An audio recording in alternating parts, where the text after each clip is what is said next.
And we're going to start off tonight with two polkas. The first one is called Pete Bradley's, and the second one Ellen O'Leary's. And I learned these two tunes from Johnny O'Leary.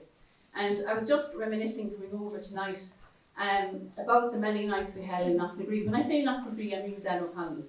And for many of you here, you all know what Dan O'Connell was. But for many of you that mightn't have, it was a great pub and gathering place in Knocknagree. And we went regularly on Friday nights and Sunday nights. I love Friday nights because Johnny was the anchor man at the front of the bar and he stayed playing for the night. Sunday night you get him for half the night and then he'd go back to play for the dancers. But it was a kind of magic time really, in that, you know, it was a time, the previous generation had a lot of hardship and it was pre-digital and there was no phones or no Facebooks or, you know, no posturing. It was just music at its best and crack, you know.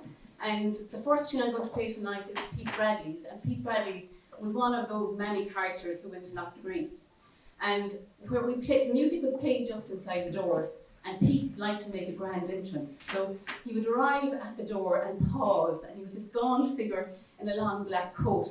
And when he was satisfied that everyone saw him, he would make his grand entrance. He was a musician. He played the whistle and fiddle, and we often give him a lift home, and then subsequently would get invited into the house. And he played a few tunes, you know, many a night in his house. And I have photographs of him playing.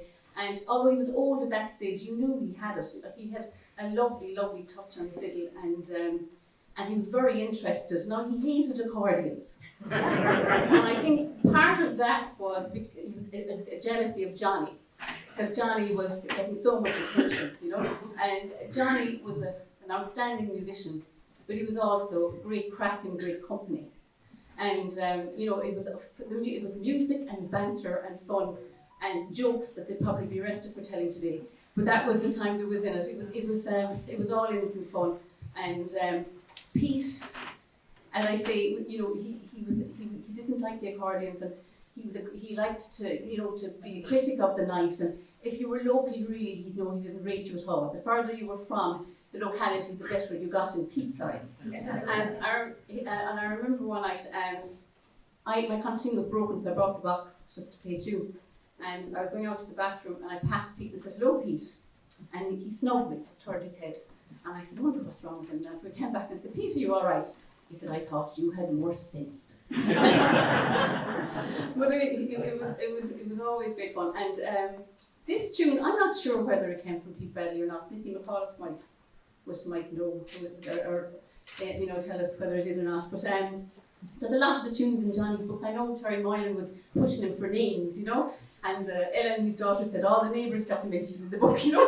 So, you know, I don't know whether he just, you know, put a label on it as Pete Bradley's or whether it actually came from Pete Bradley. But it's a lovely tune anyway. And the second one is the one that he always played with us. So we give them a go.